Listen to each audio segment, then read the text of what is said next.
بسم اللہ الرحمن الرحیم۔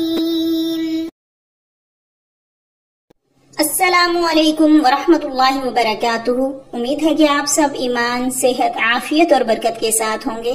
آج ہم سبق نمبر 25 کو پڑھیں گے، جس کا عنوان ہے تقدیم اور تاخیر کے بیان میں۔ تو سب سے پہلے عبارت اور ترجمہ، اس کے بعد انشاءاللہ تفصیل پڑھیں گے۔ الباب الثالث في التقديم والتأخير من المعلوم أنه لا يمكن النطق بأجزاء الكلام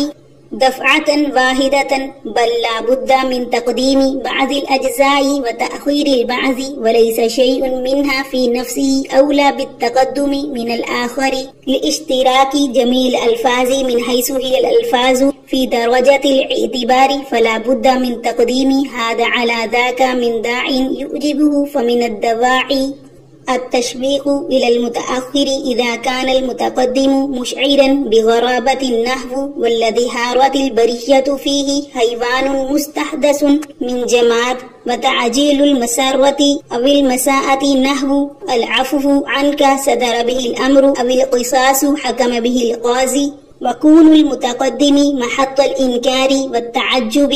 نحو أبعد طول التجربة تنخدع بهذه الزخارف، وسلوك سبيل الترقش أي الاتيان بالعام أولا ثم الخاص بعده، لأن العام إذا ذكر بعد الخاص لا يكون له فائدة النحو هذا الكلام صحيح فصيح بليغ، فإذا قلت فصيح بليغ لا تحتاج إلى ذكر صحيح، وإذا قلت بليغ لا تحتاج إلى ذكر صحيح ولا فصيح، ومراعاة الترتيب الوجودي نحو لا تأخذه سنة ولا نوم۔ ترجمہ دیکھیے۔ تیسرا باب تقدیم اور تاخیر کے بیان میں۔ یہ بات معلوم ہے کہ نہیں ہے ممکن گفتگو کرنا کلام کے تمام اجزاء کے ساتھ ایک دفعہ، بلکہ ضروری ہے بعض اجزاء کا مقدم کرنا اور بعض کا مؤخر کرنا، اور نہیں ہے کوئی چیز فی نفسی ہی تقدیم کی مستحق دوسرے سے بوجہ مشترک ہونے کے۔ تمام الفاظ بحیثیت الفاظ ہونے کے اعتبار کے درجے میں، پس ضروری ہے اس پر مقدم ہونے کے لیے کسی سبب کا ہونا جو سبب واجب کر دے اس کی تقدیم کو۔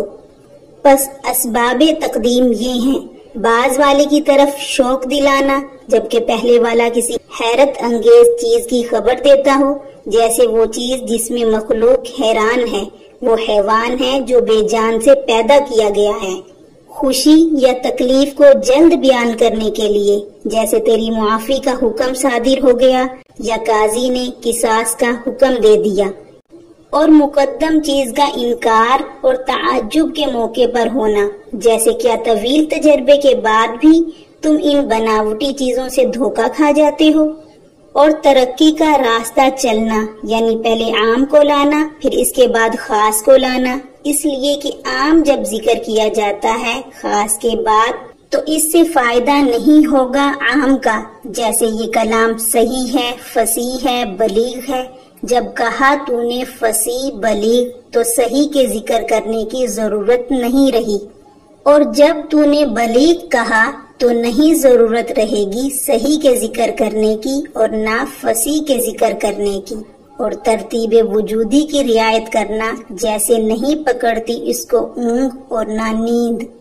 اب تفصیل دیکھیے۔ من المعلوم انہ لا یمکن، تو یہاں سے مصنف تقدیم اور تاخیر سے متعلق مضامین بیان کر رہے ہیں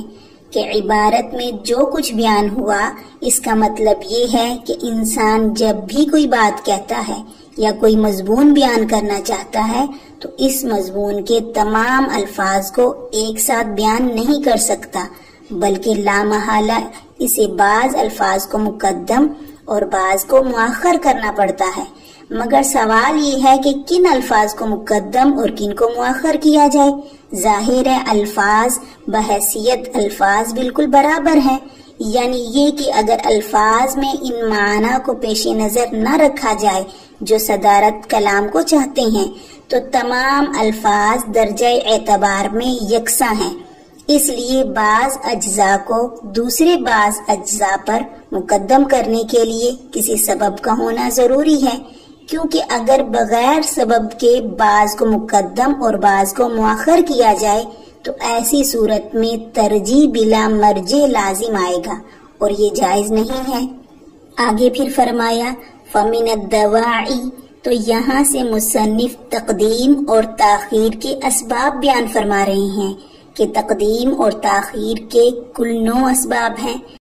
تو ان 9 اسباب میں سے جو پہلا سبب ہم پڑھیں گے وہ ہے التشویق الی المتأخر اذا كان المتقدم مشعرا بغرابۃ، یعنی بعد میں آنے والے کے بارے میں شوق دلانا، یعنی پہلے جملے میں کسی حیرت انگیز چیز کا ذکر بیان کیا گیا ہو جس کی وجہ سے سامع کے دل میں بعد میں آنے والے جملے کو سننے کا شوق پیدا ہو، اس لیے کہ جو چیز طلب کے بعد حاصل ہوتی ہے وہ جلدی ذہن نشین ہو جاتی ہے۔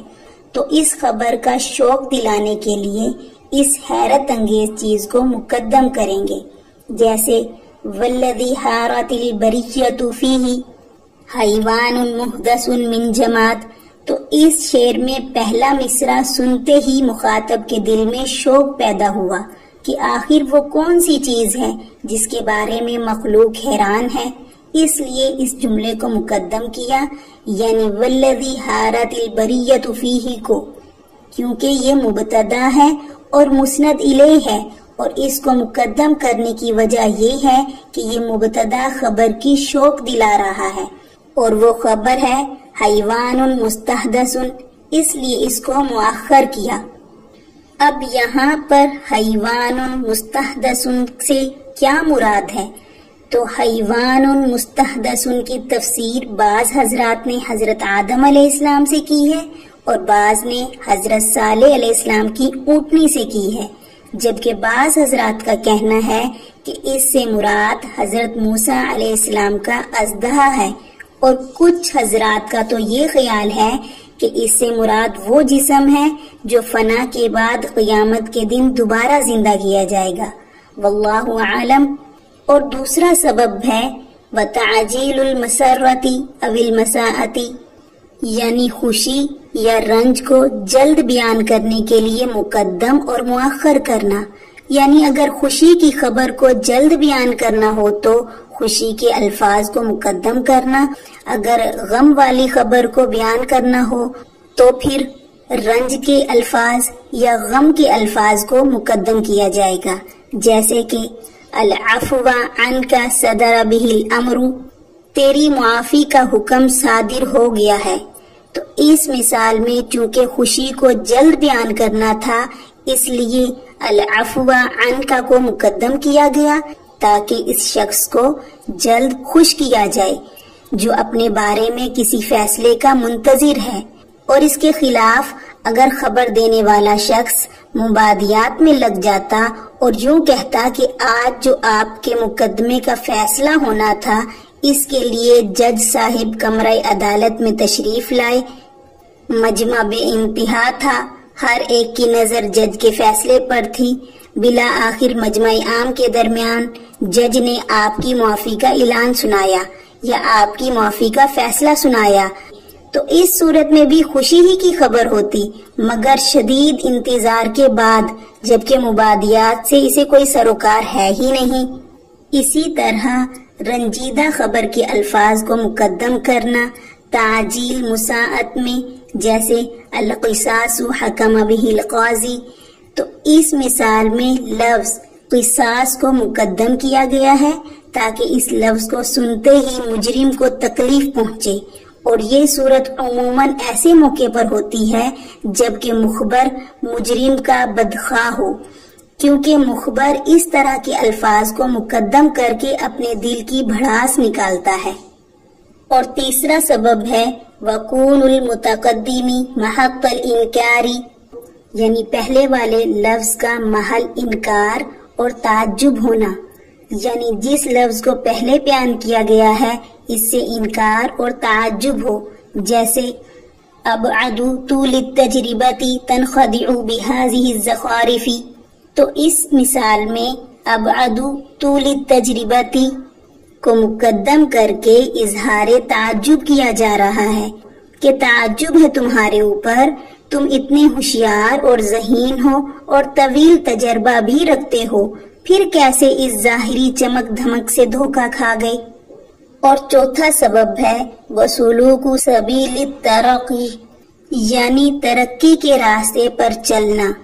الفاظ کو اس طرح بیان کرنا کہ پہلے عام لانا پھر خاص لانا، کیونکہ عام کے بعد جب خاص کا تذکرہ کیا جاتا ہے تو اس کا کوئی نہ کوئی فائدہ حاصل ہوتا ہے، اور خاص کے بعد عام کو لانے سے کوئی فائدہ نہیں ہوتا، جیسے کہ ھذا الکلام صحیح فصیح بلیغ،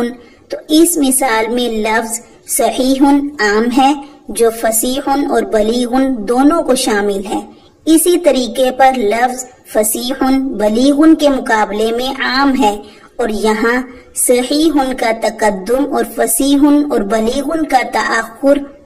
ایضاح بعد الابہام کا فائدہ دیتا ہے، لیکن اگر فصیح کو مقدم کر دیا جائے تو پھر صحیح کے ذکر کرنے سے کوئی فائدہ نہیں ہوگا۔ ایسے ہی اگر بلیغ کو مقدم کر دیا جائے تو پھر صحیح اور فصیح